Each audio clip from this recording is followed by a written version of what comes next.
Takže dobrý den, já vás tady vítám u takového malého Minecraft seriálu, který se bude jmenovat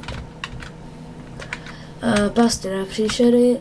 Možná, že znáte seriál Pasti na blbečky, ale to jsou většinou na ostatní hráče a ne vždycky to může mít účinek i na třeba dejme tomu zombíky. Takže zaprvé bych vám tady chtěl ukázat takovou malou past, která se dá použít úplně všude. Takže ten způsob je vlastně v tom, že ta příšera stoupne na tady našlapnou desku, čímž aktivuje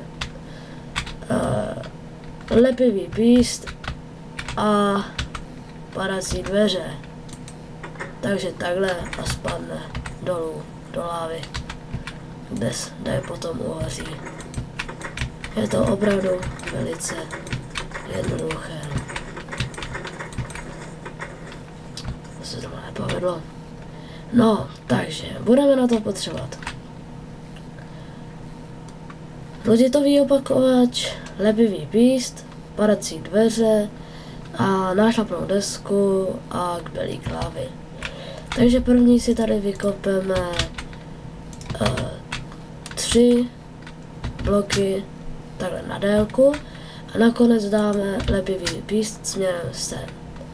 Pod to dáme roditový opakovač nebo repeater a pak tam dáme nášlapnou desku. Teď si tady vykopeme, jak chceme hlubokou díru a nakonec dáme lávu.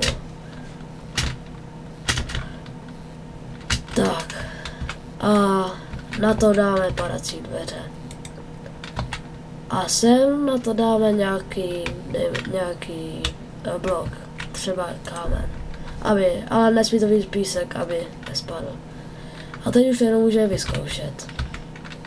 Dáme sem klip.